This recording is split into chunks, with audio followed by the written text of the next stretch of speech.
This was the scene late this afternoon at the height of a bonfire in Mercer County. It was destroyed before the first fire trucks even arrived. It's Coolspring Township, Route 62, slightly over a mile from the center of Mercer Borough. It started from a burn barrel, and tonight the fire chief is telling people not to burn while it's so dry. Swallowed in flames is our top story tonight at 10.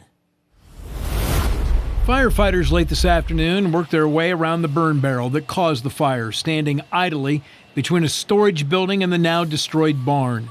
It was the grandmother of the barn's owner, 23-year-old Leah Hensley, who decided to burn some old wood of the property, since Hensley had just bought it in November. I just heard Grammy yelling, and I came out and the barn was on fire.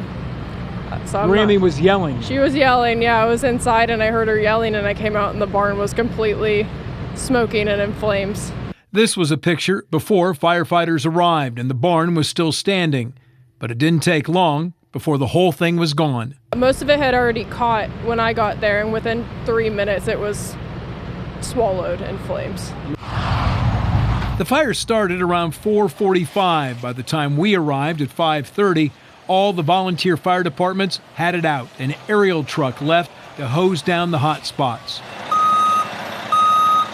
Water was continuously trucked in, a plastic reservoir erected to hold it. About 3 hours ago, we had another 2-alarm fire was in town where we had hydrants, and literally night and day difference in fighting these 2 fires based on the availability of water. East End Fire Chief Bill Finley says there wasn't anything of value in the barn. It appears as though it was pretty empty, so I don't think we have much damage to contents, maybe some hay and stuff like that. Didn't see any farm equipment or agriculture equipment in there. It was old, a very old barn. We think the half of it was from about the 1800s, so it was a really dry, old barn.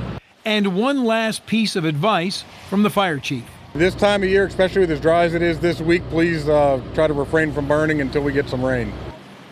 No one was hurt. The building next to the barn did have some damage, but most of it and everything inside was saved. There's also a house on the property, and it's fine. Hi, everyone. I'm Lindsay Watson. Thanks for watching the WKBN 27 First News YouTube channel. If you want more video news, subscribe to our channel. And don't forget to download the WKBN 27 First News app for breaking news alerts.